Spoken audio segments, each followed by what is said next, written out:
import policy followed by railway has to be in line with the export-import policy of Government of India or EXIM policy. Then what are the Incoterms that are used internationally whenever the trade is carried out between two countries? These are standard terms which define responsibilities of buyer and seller. Then how the payments are done in case of international contracts. So many issues are involved, and across the border, how payment is done, what kind of arrangements are made. Then what about insurance? Suppose something goes wrong, who is responsible? Is the risk covered by having an insurance or not? And lastly, the shipping clearance. When the goods are received, who will clear the goods from the port and arrange for sending it to the ultimate consignment? Now let's first look at the level of imports or the extent of imports that railway does. Our import content is around 2% of the total purchases made. Say out of total 65,000 crores annual purchase by the railways, 2% of that would be say 1,200 to 1,300 crores be import part only. Now, mainly the items which comprise of import would be wheels of LHB coaches, wheels of locomotives, then spare parts of locomotives and LHB coaches, then certain high-end bearings, certain high-end steel if you are needing that, then very high-end machineries including track machines which are imported. Now, for importing, you have to enter into a contract with a foreign supplier, and the contracting is done by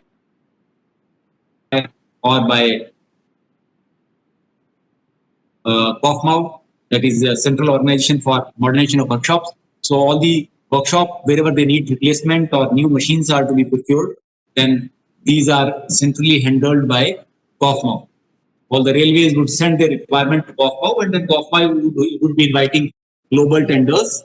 And in case Indian suppliers are not available or not having capacity, then goods would be imported. Apart from these two, various production units such as DLW, CLW, ICF, RCF, they also carry out imports. Certainly, zonal railways also carry out import wherever there is a need, which means the import contracts are handled at railway boards level and at zonal level. Divisions do not enter into import contract directly. These are entered through the headquarters or zonal headquarters only. Now, these are some of the statistics. You can see 2017-18, 1.99% of purchases comprised of imports. So roughly 2% you can presume. Now, what is the import policy followed by India? As you all know, prior to 1992, we were a closed economy. Imports were discouraged.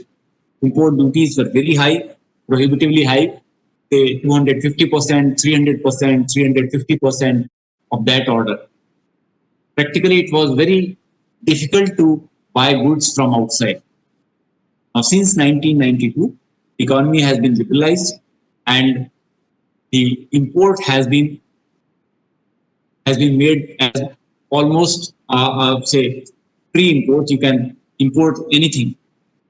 Okay? The restrictions are only in the terms of negative list. So you can buy anything except the items that are listed in the negative list.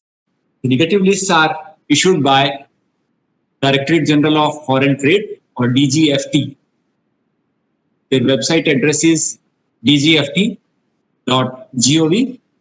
On the screen, you can see the links are given.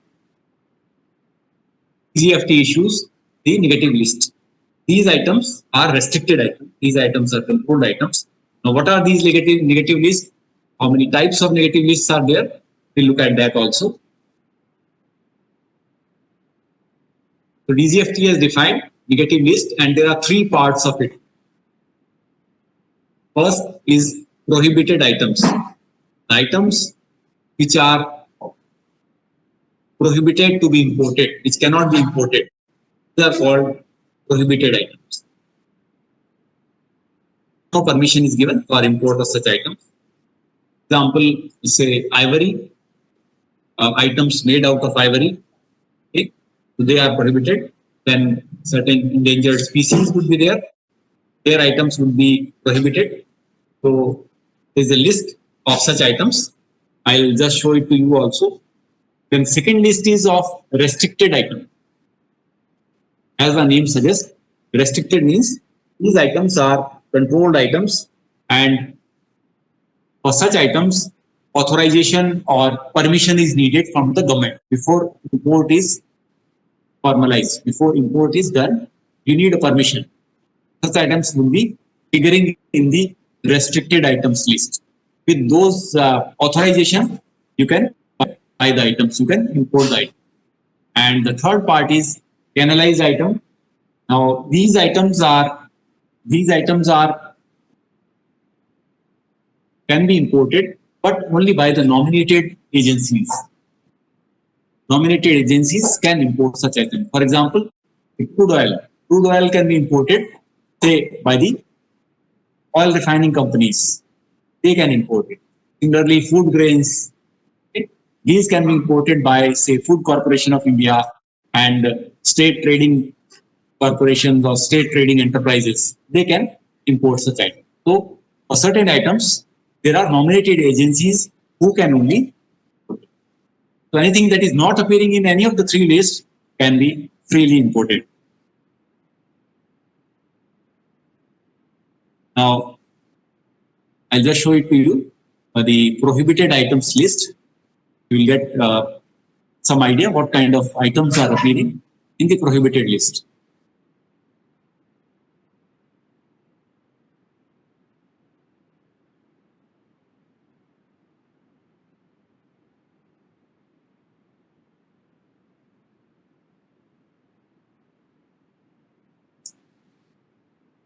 Can you see this list, a PDF file?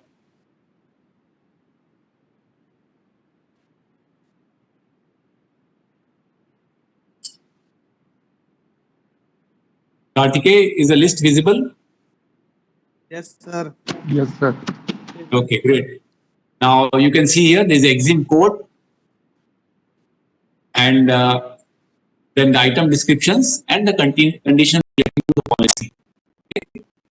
So items, they say fatty livers, fresh or chilled, then sharp fins, edible products of animal origin, not specified elsewhere, animal guts, okay, then certain kinds of soap stocks, petroleum coke, okay, rennet, animal rennet, enzymes, reptiles, tiger or cat skins,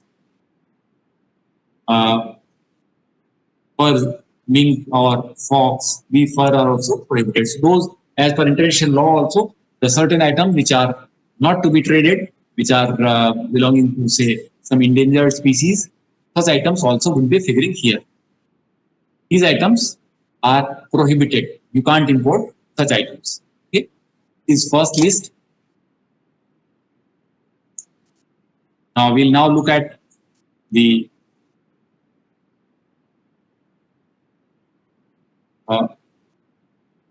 items that are restricted, that can be imported, but with certain authorization.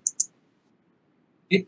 So the second list is of such items that are controlled items. Okay. Can be imported against a license or authorization.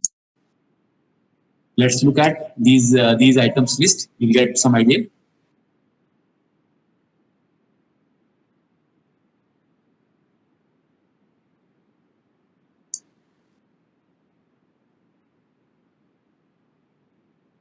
I hope this is visible now.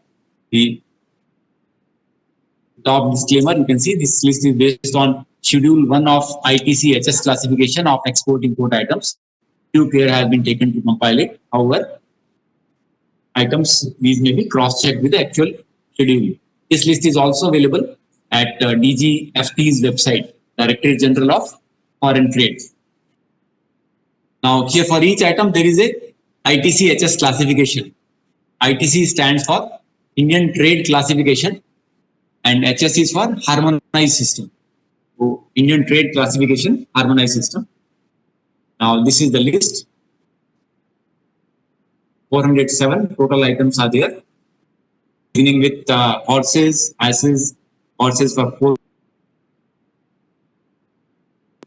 So, all kinds of animals are here: turkeys, fowls, whales, reptiles, birds of prey,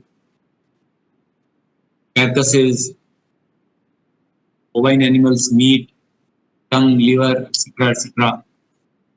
Various items are figuring here, which can be referred to whenever there is a need. And for such items, one has to make an application, DGFT, obtain clearance or authorization, and then this can be.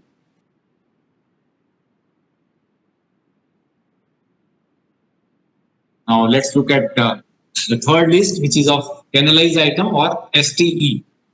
STE stands for State Trading Enterprises. Example, FCI, the food grains cannot be imported by everybody. These can be imported through State Trading Corporation. Okay, different states have their trading corporation. To them, this can be imported, or say FCI can import such items. I'll show this list also. We will open it.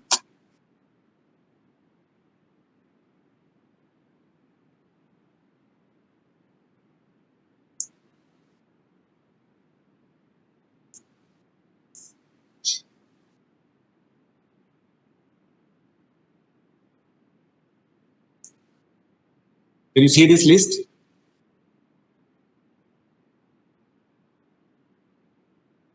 Yes, sir. Yeah. You need not remember these items. Only definition you should know. Otherwise, you can refer to list whenever there is a need. I am showing it to you just for your understanding the kinds of item that would be figuring in the ST list or canalized items list. You can see here wheat, rice, basmati rice, broken rice, copra. These are mostly the food grain items. Natural gasoline liquid, okay? Kerosene, aviation fuel, high-speed diesel, urea. This list is not very long. Such items can be imported by the nominated agencies. Example here for wheat, it is mentioned import allowed through FCI, okay, Food Corporation of India. They can import such item. So this basically maintains the prices in the local market at stable level. Otherwise, the import can upset the prices of such food grain items which are commonly used by masses. Let's come back to the PPT. So three lists you understood: prohibited items, restricted items, and canalized items. So these are part of negative list. Other than these lists, anything can be.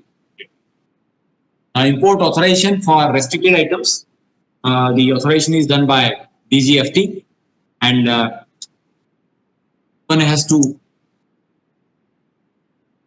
apply giving various details such as description, quantity, value, who is the user, where it would be used, export obligation, and whether any value addition would be done here or it will be consumed. Okay.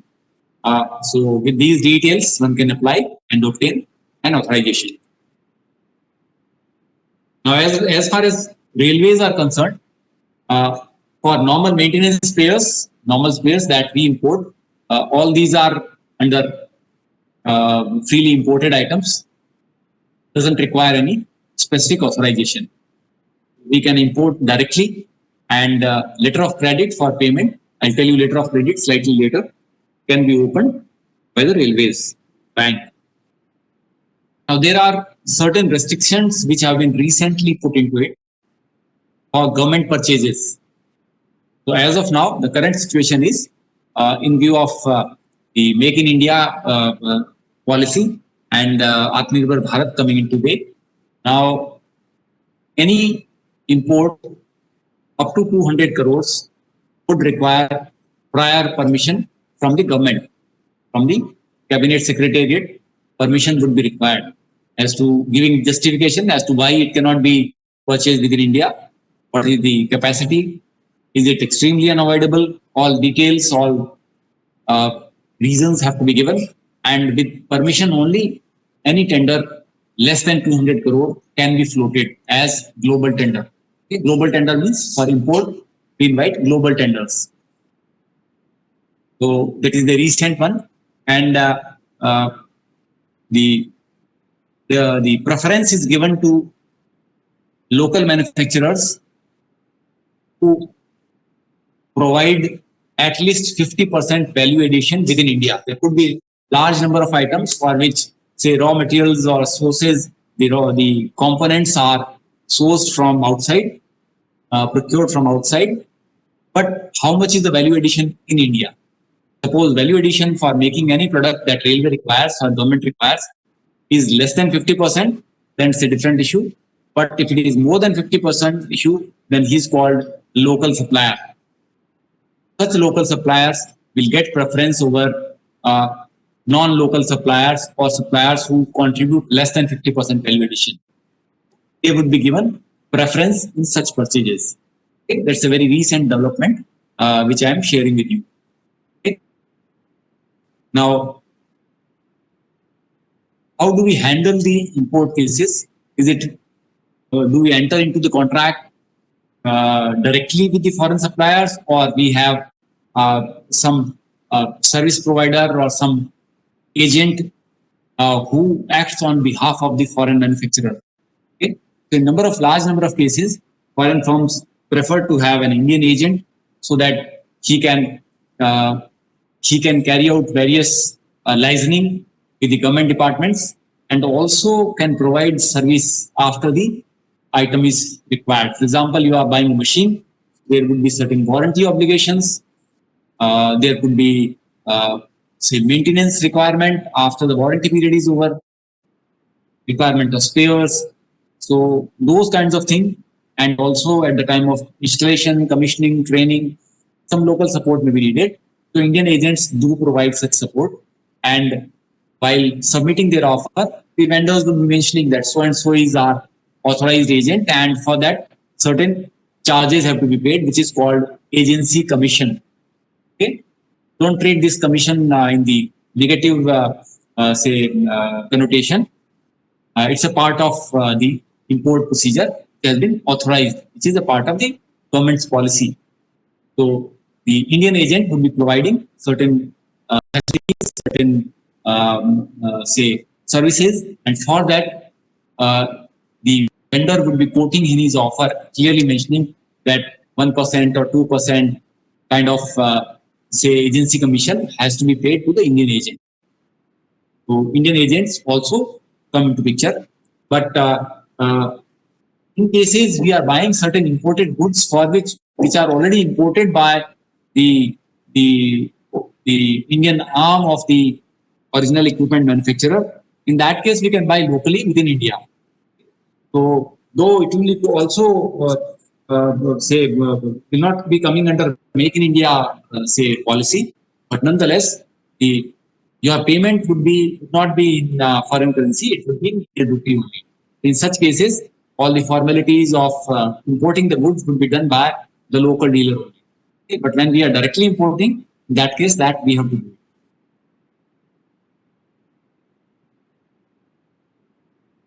That was about the import policy. Now let's come to the next item. It is very important in any import contract called Incoterms. Okay? Incoterms. Now there is an entity called International Chamber of Commerce. International Chamber of Commerce.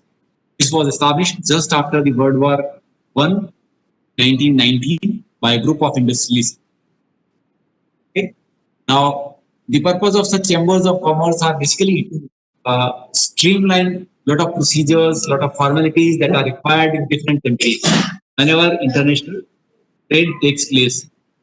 Now, to streamline such procedures, so they would be therefore advising various standard practices that can be followed by various business entities.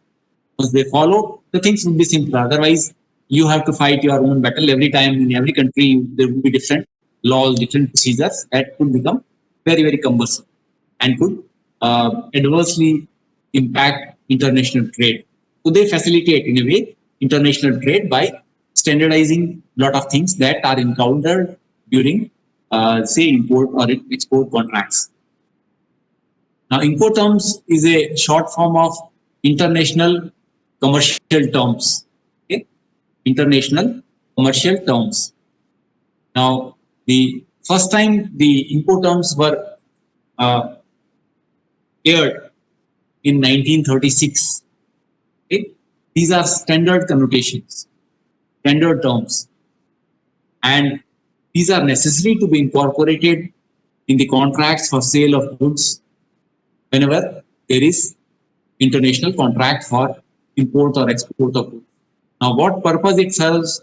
Let us see. Let us look at that. But before that, see the potential areas of disputes whenever we import goods. The areas that could be important, create disputes, could be what kind of packing is to be provided, who would do the packing, what kind of standardized marking has to be done on the packages, who would load, who would undertake the loading of the consignment, then does the item require export clearance from the country from where it is being exported, who would obtain the clearance, inland freight from the factory of the manufacturer to the sea or to the airport, then at the airport or at the port there would be handling charges, loading charges, who would bear that, then what about the ocean freight or air freight that has to be borne for shipping goods from country of manufacturing to country of destination? Whether any insurance is required, who would arrange that? What all things would be covered under marine insurance? What all risks are covered? Then at the destination port, that is called uh, uh, port of discharge or port of destination, who would do the unloading?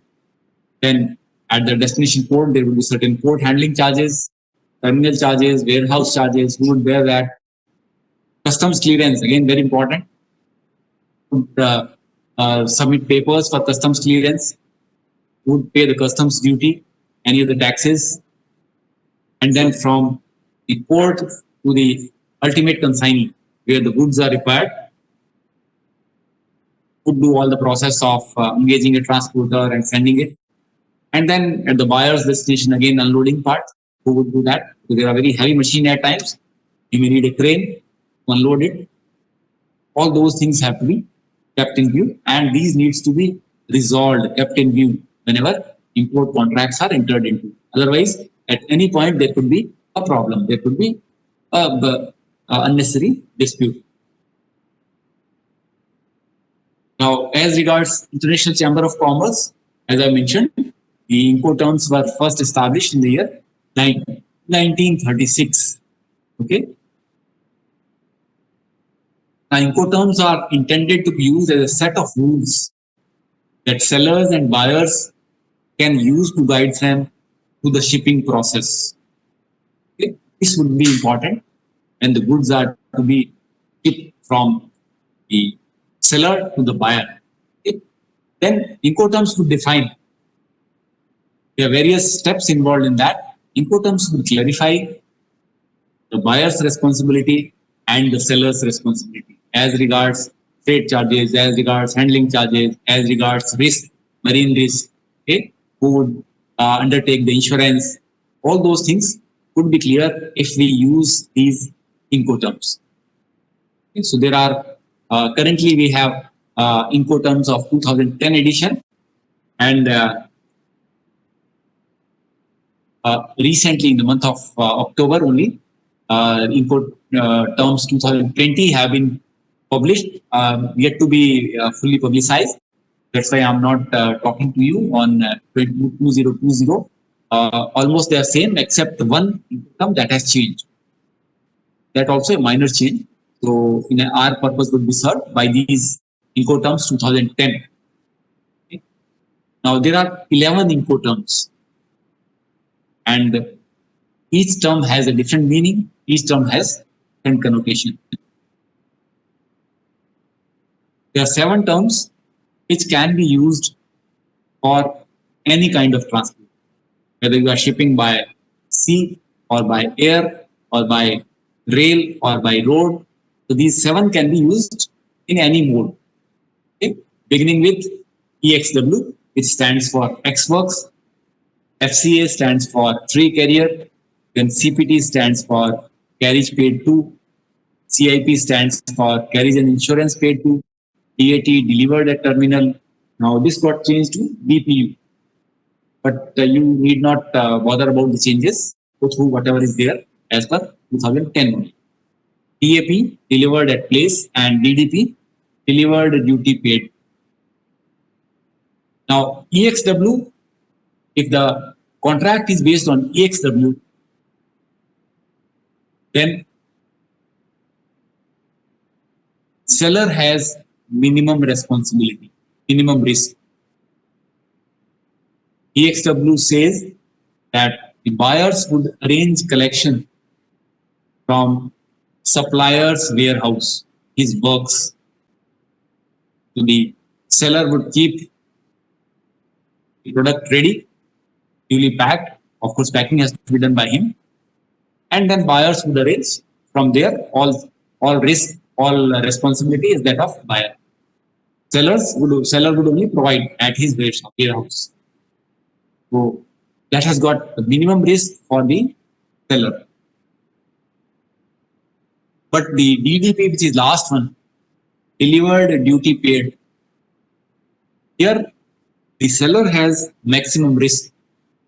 He is responsible for packing the goods, sending it to the port, loading onto the ship, seeing that it is unloaded at the destination port, customs duty are paid, again local transport arranged, and from there it is sent to the buyer's warehouse.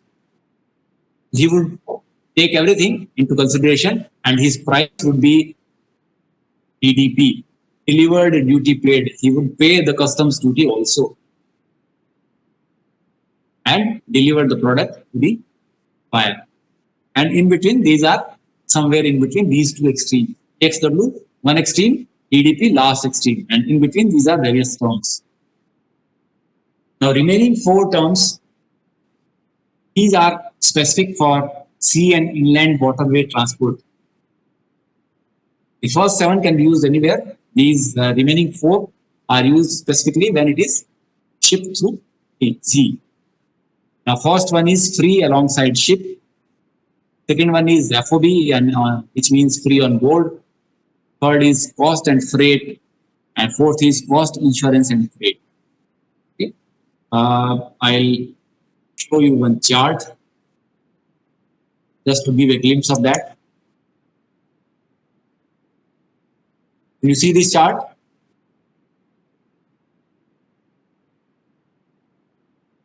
Yes, sir. Visible? Okay. Here you can see the horizontal, the top line indicates the kind of Incoterm starting with EXW. Then there is FCA, CPT, CIP, and so on. And then you have FAS, FOB, CFR, CIF. And here, who is responsible for what? For example, in any type of Incoterm, the packing and marking labeling is the responsibility of the seller. Okay? So that seller has to do in any case, whatever kind of Incoterm is incorporated in the contract.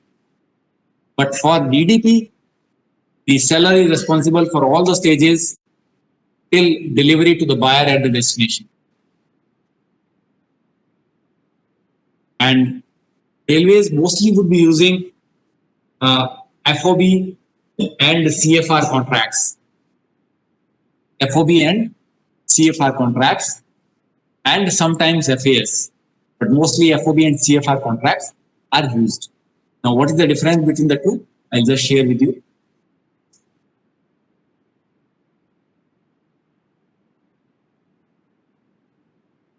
Now, before that, just understand whenever the contract is mentioning Incoterm, then two things are to be mentioned. One is first the Incoterm, whether it is EXW, DDP, or FOB, or CFR, or CIF, and then followed by, for example, you can see on the screen, EXW, comma, seller's warehouse located at, say, Tokyo, seller's warehouse located at, just a minute, give a moment to me.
Yeah, sorry for the interruption.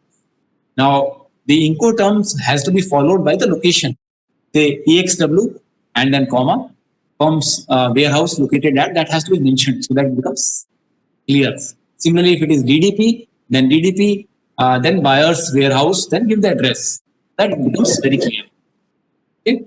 So both things would make it a complete, clear term and define the responsibility. Now, can you see this picture on the screen? Incoterms, transfer of risk. In a very clear way, it defines the responsibility of buyer and seller. On the left side, you can see there is seller, and on the right side is the buyer. Okay. Now, in the EXW, this is the factory or warehouse. In the EXW contract, the seller would provide goods here. Then the buyer has to take from there only. And the other extreme is DDP, where seller would arrange delivery till the warehouse of the buyer. Okay, so these are two extremes. And then in between, you have various other, for example, FOB, which is commonly used, free on board. The seller would arrange local transport, get it loaded, and once he delivers it onto the board of the ship, okay, when it is loaded onto the ship, then seller's responsibility ends, and beyond that, everything has to be taken care of by the buyer. Okay. In case of CFR contract, his responsibility ceases, seller's responsibility ceases after loading, but he also pays for the transport by sea. Okay. For example, if it is CIF, then his responsibility is only up to here, but he would pay for the transport and insurance. These two again would be paid by the seller. Okay. And in case of FAS, he would load it till the port. His responsibility is sending it alongside the ship. By the side of the ship, he is responsible. So these are different, say, terms which are pictorially explained.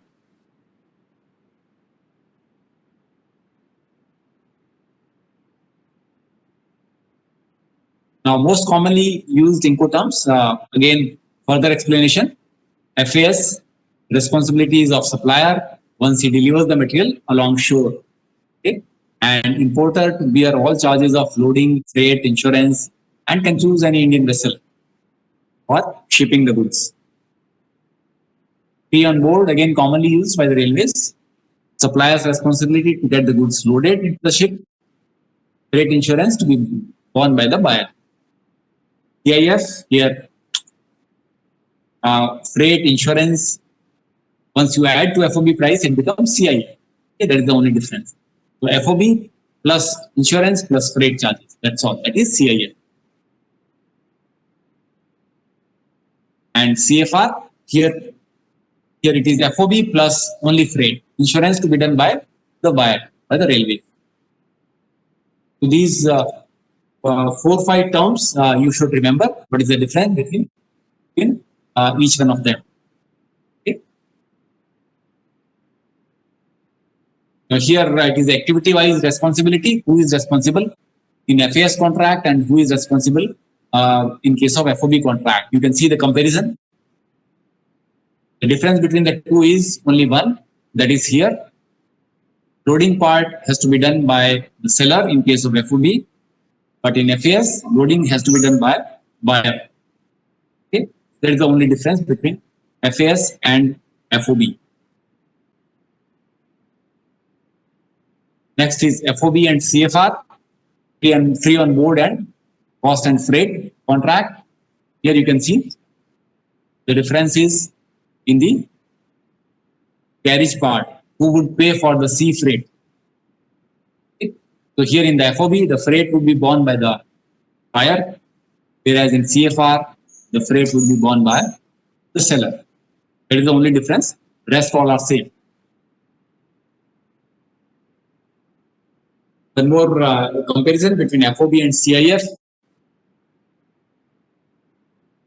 So here you can see the insurance and carriage both are borne by buyer in FOB, but in CIF these both are borne by the seller.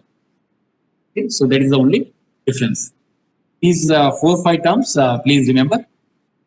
These are important terms that are used. Rest you may forget. Total there are 11 terms which are used, and there are understanding is same across the world because these are standard terms. That is the rule of ICC. Any questions? Any doubts so far?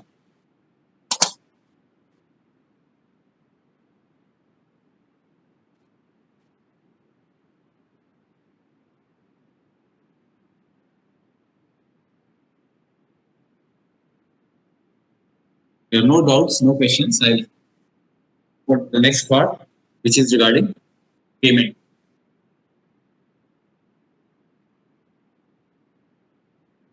What kind of challenges can come when you are having international contract regarding payment?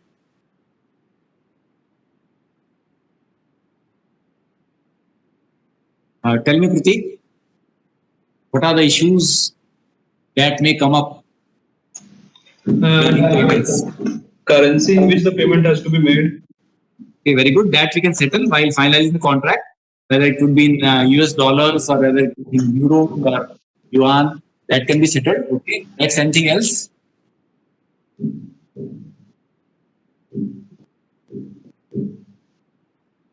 Other terms of contract like after payment, other services which have to be provided. Okay. Very good. Very good. After payment, what are the other services that has to be provided?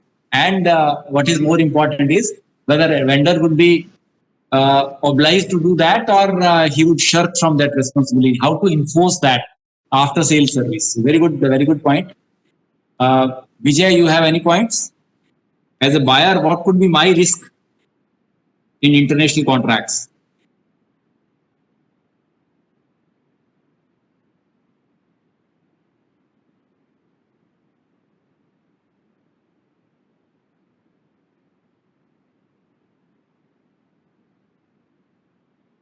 For example, you make payment and you do not receive the goods.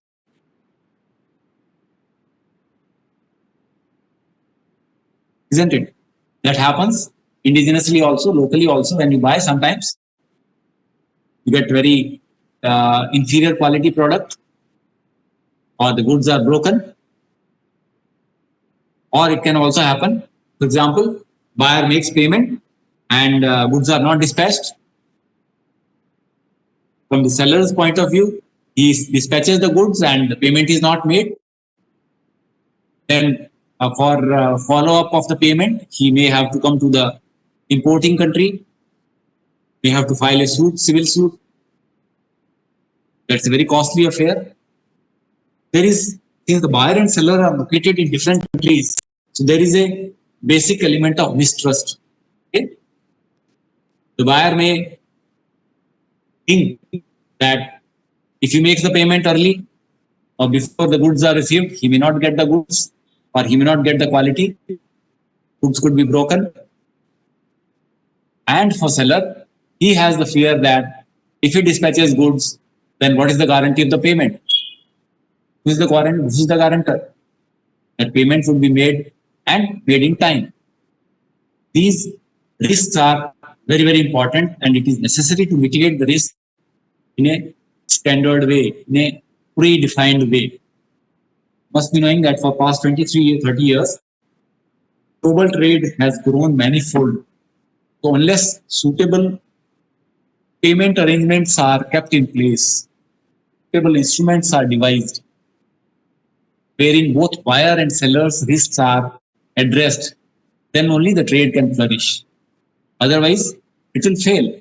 Nobody would dare enter into such contracts. Okay? Now, what is the arrangement? Let's look at that.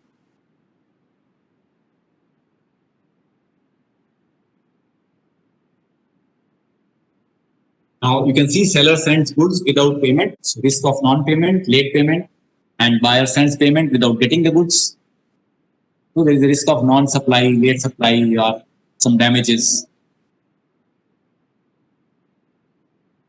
For such type of transactions, there is a solution, and which is internationally accepted, and it's called letter of credit. In short, it's called LC. It's an arrangement by means of which a bank acting on behalf of the buyer or customer undertakes to pay to a third party, the seller here, a predetermined amount by a given date according to agreed stipulations against presentation of certain documents.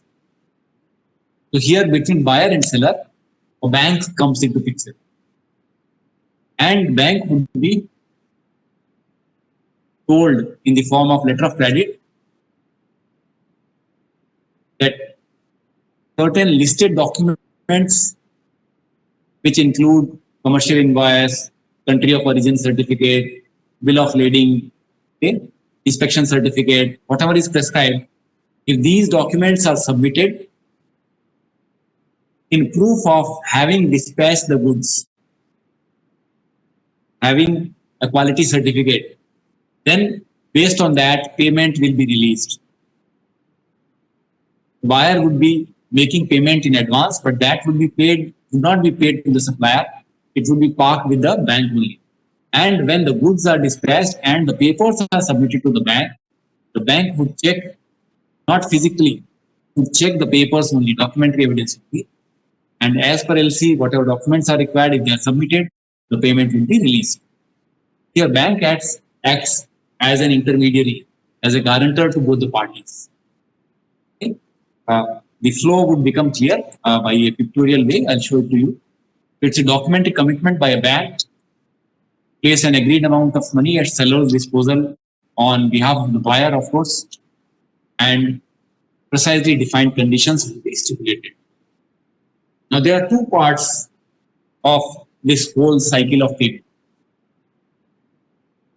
First part is called issuance of LC, opening of LC. How the LC is opened, what is the procedure? Now, there are four parties, this whole process. Left side, you can see buyer is there, and then there is a seller. Okay? And right side, there is a buyer's bank, and there is a seller's bank. So what is the first step that will be needed for issue or opening of LC? Is a contract between buyer and seller. So I need to have a contract with the seller which would stipulate what goods are required at what price, what is the quality, what are the specifications, how it would be inspected, all those part of contract between buyer and seller. What? A contract agreement or a purchase order. Next step is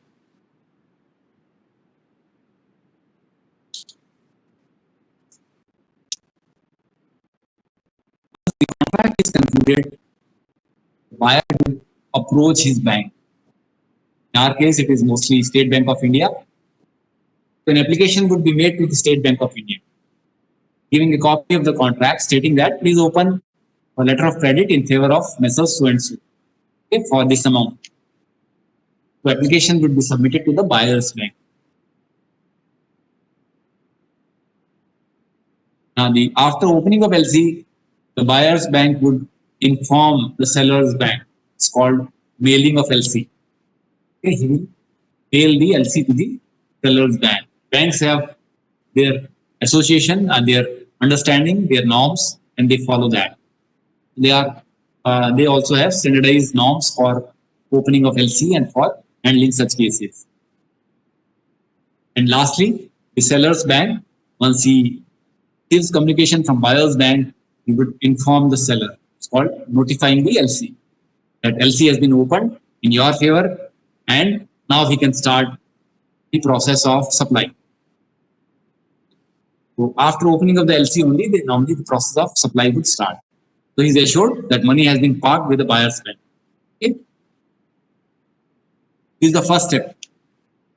The second step is called LC utilization. Okay? How the payment is released. Now, after opening the LC, first step would be seller would dispatch the goods as prescribed in the contract. Okay? By air or by sea, by road or rail, whatever has been stipulated in the contract. Immediately after dispatching the goods, all the original papers, such as bill of lading, is equivalent to railway receipt or airway bill or lorry receipt. Case of C, called bill of lading. So, bill of lading, commercial invoice, country of origin certificate, inspection, if any queried out, inspection certificate, warranty, test guarantee, warranty and test certificate. Okay, all the required document as mentioned in the contract would be submitted to his bank, which is called negotiating bank. He would submit to his bank. Now, bank will check as per the LC whether all the documents are received. If they are correct, the bank would release the payment to the seller and forward the documents informing the issuing bank that we have made payment to so and so, and if these documents are forwarded or submitted to issuing bank, which means my bank. On receipt of the documents or communication, issuing bank would reimburse to the negotiating bank all the amount as per LC,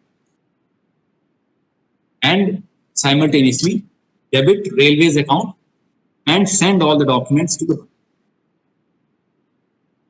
Okay. So here you can see two banks have come into picture on behalf of the buyer and seller, and that completes the cycle.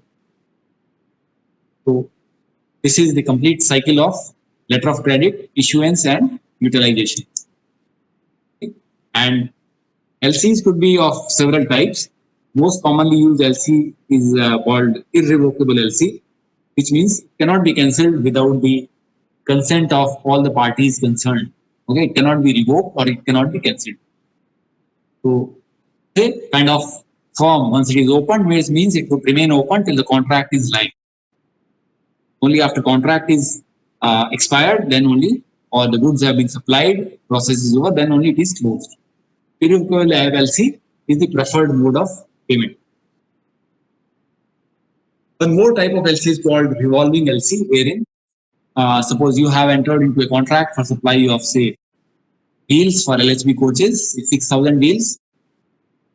then seller may take maybe 6 months to 8 months time to supply.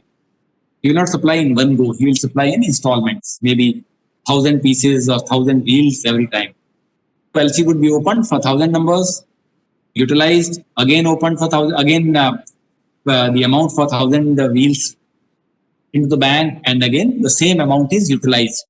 Keep on parking only every installment payment kind of thing. So same LC gets revolved, gets rotated every time. Okay? It can prescribe that. So there will be total 6 shipments. Each would be valuing so much. So that way, it would remain open. Example, maximum, let's say, 10 lakhs savings every time. If you rotate it 5 times, it will become 50 lakhs. Okay. And that way you can define how much you will be crediting into the bank. Now, who opens the letter of credit? This is opened by nominated accounts officer of the buyer. Okay. He approaches State Bank of India with the copy of the contract and requests for opening of LC. Of course, the charges have to be borne by the railways for opening of LC. Similarly, the negotiating bank also will be charging certain fee that has to be borne by the seller. What is borne, say, spent within India to be borne by the buyer. And after the application is made, the LC is opened, and then the importer and the negotiating bank is informed, and LC stipulates various conditions, what documents are needed, very clearly defined.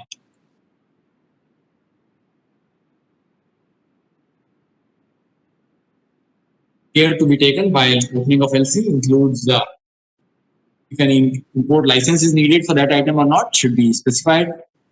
Address of the beneficiary means the seller, brief description of goods, then price, words and figures, country of origin, which mode of transport would be used, what is the last date of shipment that is presented, what documents will be required, which is the port of shipment, which is the port of destination, whether any part shipment is permitted, whether any transshipment is permitted, and is the value of the contract, is it in CIF or CF or maybe FOB, which currency, what are the payment terms, then expiry date of LC, okay, and then all documents that would be required to be submitted to the bank for making payment. They have to be specified. Each one has to be mentioned to the payment. Okay. So that's all about the letter of credit. You may ask any queries, any doubts till now, whatever we have discussed.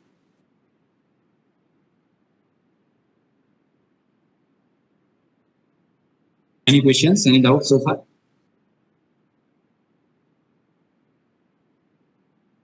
Then we'll break here for maybe 5 minutes and restart the next topic. Please join me again after 5 minutes. Because IR uses escrow accounts, please. Not very commonly. Escrow accounts is not used very commonly.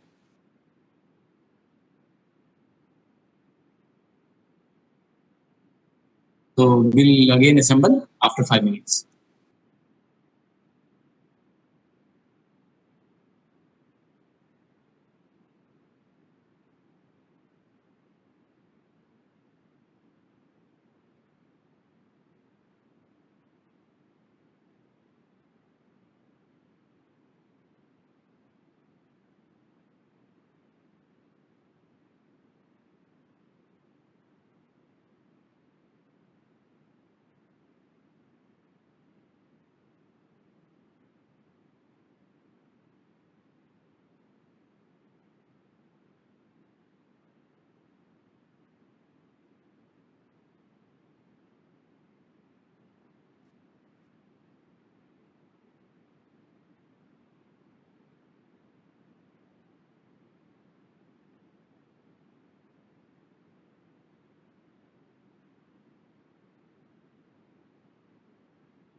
Okay, are we back?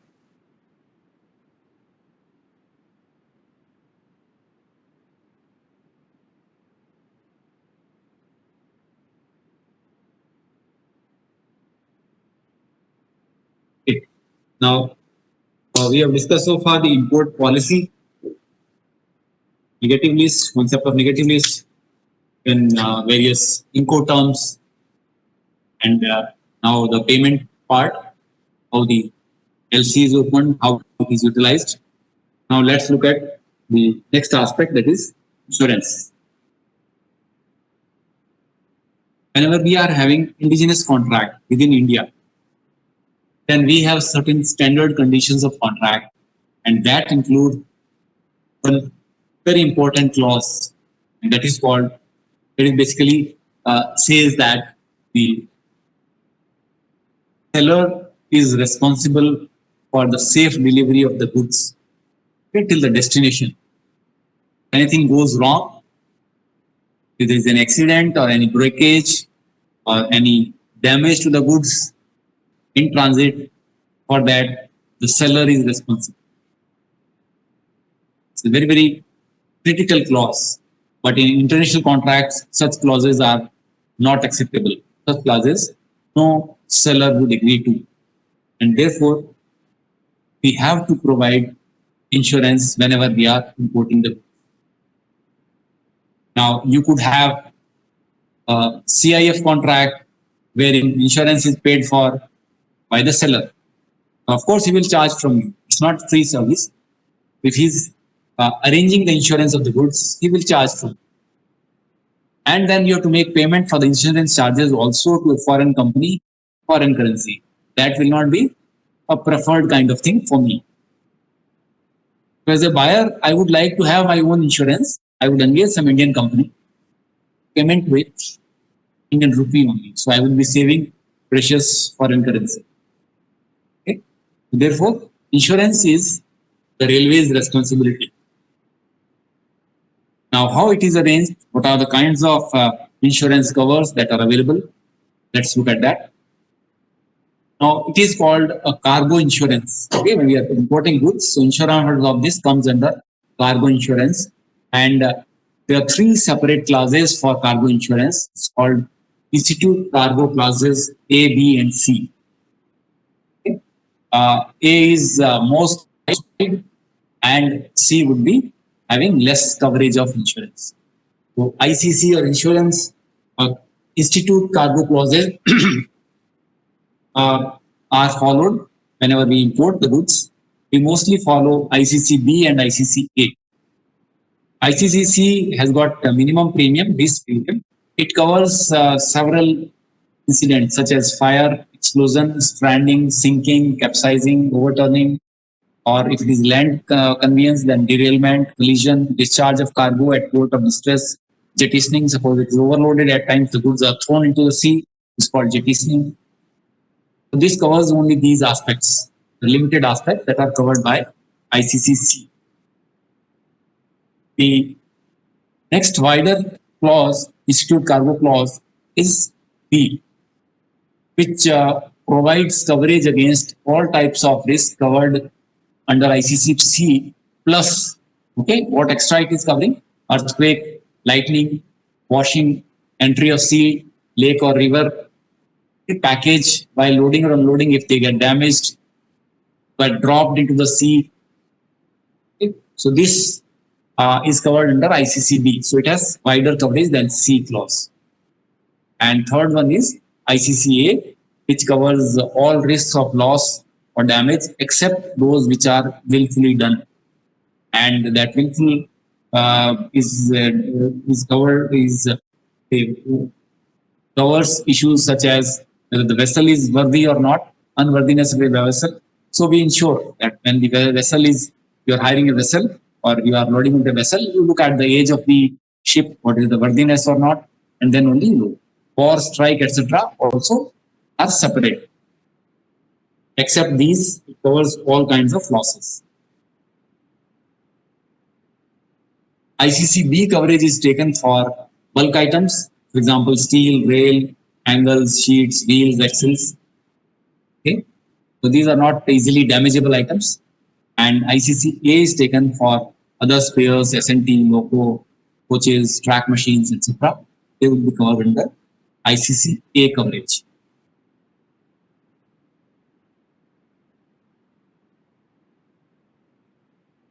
Now, our policy, how we insure the goods. One is for every consignment, each importer, each buyer arranges the insurance, but then you will be paying very high premium. So, a very good arrangement has been made by the railways at the board's level.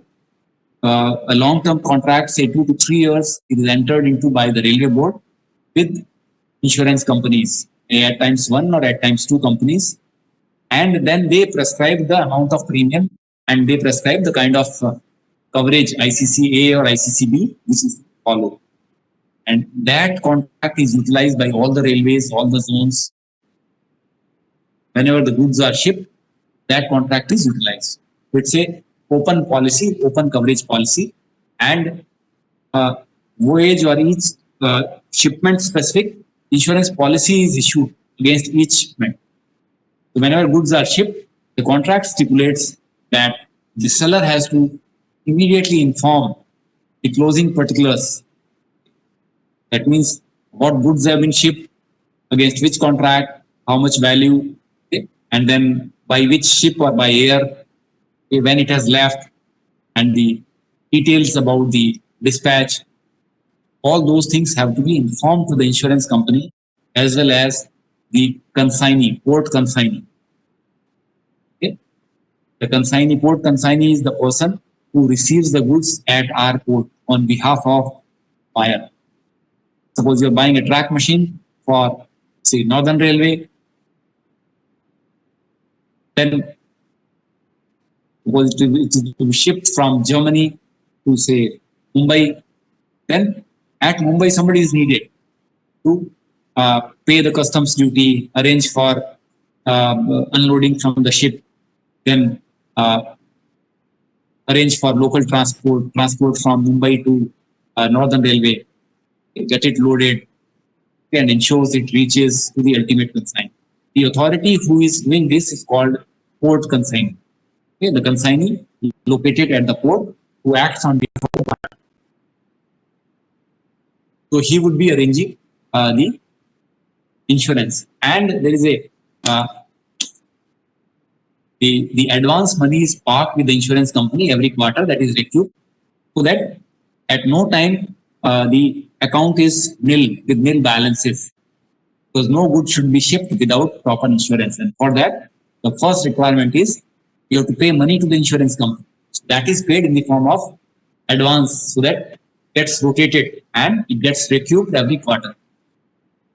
Frequent shipments can be taken care of. Insurance company would keep on deducting money from that account whenever they receive any advice. They issue an insurance policy for that consignment and deduct money from the account.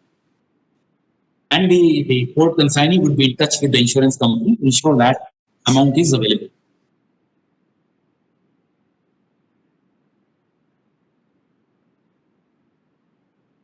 Now, the value of the goods to be considered while arranging insurance, to declare the value of the goods, that is basically FOB value plus 10%. Okay? So that much amount is to be insured while taking the policy. It's a continuous kind of automatic guarantee coverage to regular importers for 1 year or 2 years. Normally, railway does it for 2 years. Valuation I've already told you, 10% FOB plus 10%. ICC-B we have discussed for steel and bulk cargo under free of particular average, which means for minor damages there will not be any claim. So ICC-B is used.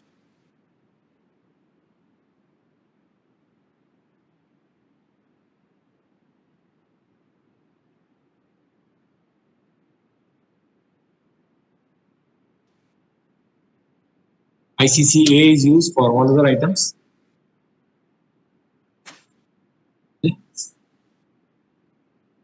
Now, this coverage, insurance coverage is from warehouse to warehouse, means till it is received by the ultimate consignee. the coverage is available, and but the goods from the port have to be uh, transported to the ultimate consignee within 60 days. It's taking longer time, then policy would expire. Covers the local transport within India, and within 60 days, it would be expiring after date of receipt of goods at our port. In that period, the goods have to be shipped, have to be transported within India to the ultimate consignee. I'll just show you a sample insurance contract entered into by the railway board, and it shows the amount of premium, percentage terms, how much is needed for ICC coverage and ICCA coverage.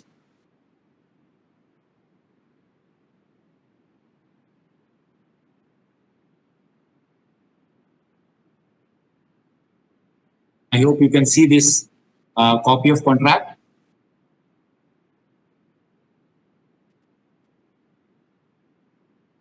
This is with New India Assurance Company for marine insurance for the year 2018 to 2020. And these are institute cargo clauses. ICCA, the premium is given here as 0.009% for different classification of items. Premium you can see is same for ICCA, which has maximum coverage. And here you can see for ICCB, such as steel items, steel, tires, axles, rails, etc. Bulk items, it is 0.005, to almost say 50% less than the ICCA clause. And it mentions quarterly advance premium based on the estimates shall be paid by each unit insurance company to an account pay check. A deposit account which will be maintained so that money is always available for issuing the insurance policy.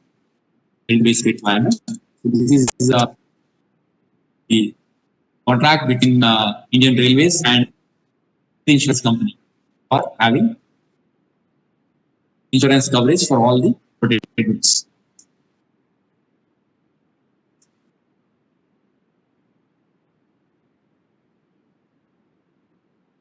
As I recently discussed with you, as the goods are dispatched, the closing particulars in a prescribed format will be intimated to insurance company as well as the consignee so that policy can be issued. Now, what about the inspection of the goods? Regarding the quality of the goods, we have a system of pre-dispatch inspections by either by railway advisor, who is located in Japan, or by rights. Rights also carry out this activity. Of course, railways have to bear the cost of inspection, cost of the right inspector going over there, inspecting the goods, passing it, issuing the inspection certificate. So that can be prescribed in the contract. The inspection can be done by either of these two agencies. Now, what documents would be required? I already discussed with you. Bill of lading. Basically, it's a equivalent of lorry bill or airway bill. When the goods are shipped by sea, then bill of lading is issued. That document is called bill of lading. It's an evidence of dispatch. Marine insurance policy, signed invoice copy, country of origin certificate, inspection certificate. Okay. So whatever essential documents, they have to be enclosed. Then only payments will be released. Now, who all can import the goods? Who can invite the tenders for importing? The powers are available to the railway board, to the zonal railways. Of course, the divisions, they don't undertake the import activity. The zones and production units, they have full powers to invite global tenders. Okay? Mostly these are global tenders. Only sometimes it is a global limited tender. Otherwise, these are open tenders called global tender. Now, I already mentioned you in view of the recent problems, the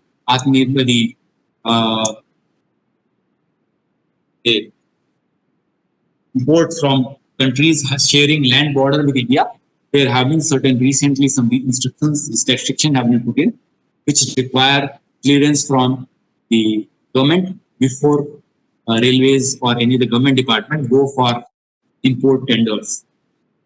And that restriction is for tenders less than 200 crores value. That value, if you want to import, you need prior clearance.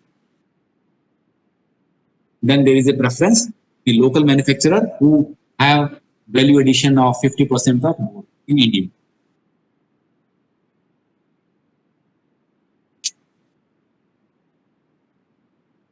What is the procurement procedure? Very briefly, I'll tell you, because this is a very detailed subject. At times, there are certificate courses running for 3 months, 6 months on import. Okay? I'll just tell you briefly the railways procedure. What is followed? We normally prefer FOB or CFR contract. Okay?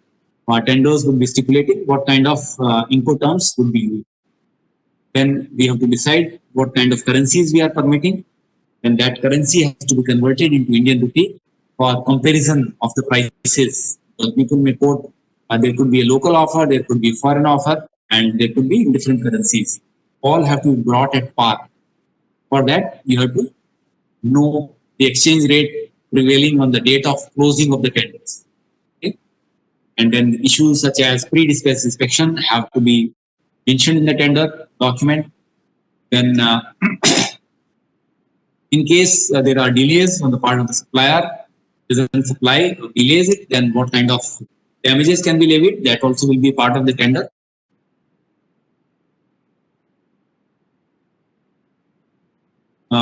Additional information on contract particulars, on the contract particulars, the what kind of services would be provided, whether there would be Indian agent or not, all that would be defined in the tender document.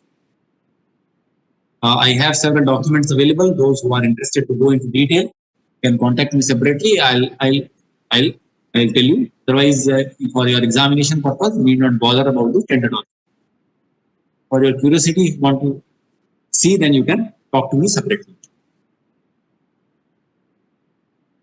Now, once the global tenders are opened, then the comparative chart will be prepared, and then the tender settlement procedure is same as is for any indigenous tender. Okay? Procedure is same, except that it has an element of foreign currency that has to be converted in rupee to have offers at par. Compare the offers.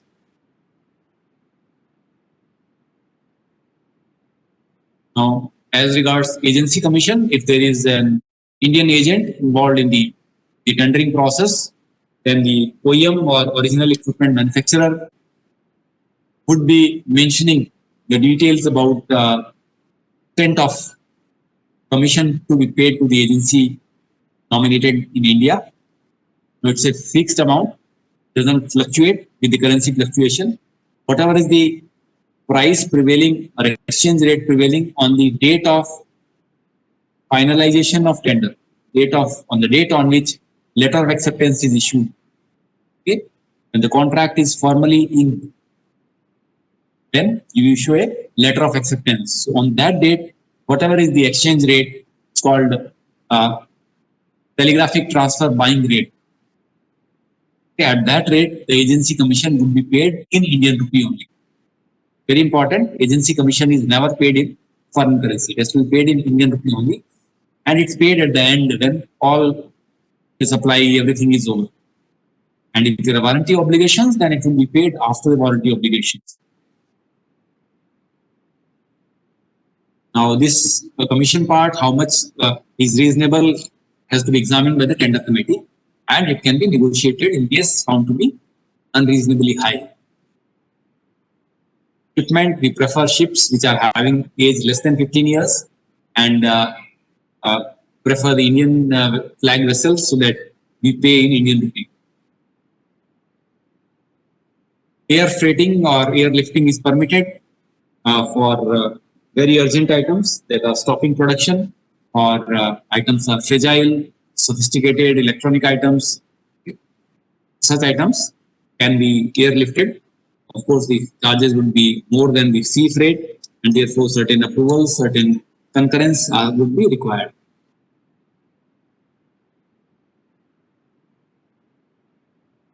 Now, as far as the port consignee is concerned, the shipping clearance, the clearance of goods from the port, our port to the ultimate consignee is done by port consignee. Okay? It's called port consignee. Central Railway coordinates for the most of the northern part, western part, and central India is coordinated by Central Railway, Mumbai. They would be having a shipping cell separately, would be handling all these such shipping clearances. So they would get the copy of the contract and then ensure that goods are insured. Then also have local contract in place so that local transport can be arranged. Then they may need cranes at times. They have to hire the crane, get it loaded if it's a very heavy machinery. Okay? And because a lot of work is involved in clearance of the material from the port. A lot of paperwork is there, a lot of licensing is there, different agencies are involved. So usually they have an agency called CHA. CHA stands for Custom House Agent. You can see here Customs House Agent. They appoint an agency, specializes or handles the clearances, and they, as soon as they get the advice through the shipping office, the Central Railway Shipping Clearance Office, they would be licensing with the shipping agency, with the port, with the customs department, get the advice, submit bill of entry, and arrange for all the clearances, okay? And take the delivery of the material. Okay? And meanwhile, the contract for transport by road is kept in place so that goods can be immediately transported to the ultimate consumer. All this is a very time is very important here, because if goods are not cleared in time, then you have to pay a lot of charges, okay? Warehouse charges, port detention charges, various charges accrue, and they're quite heavy. So needs very fast paperwork, fast licensing that is to be issued. There are different areas, different locations, like Mumbai port is one, and JNPT is another port. Also get consignment through airports, small consumer consignments, and for hospitals also they are coming through the airport. That's all from my side. You may ask any queries, any doubts you have.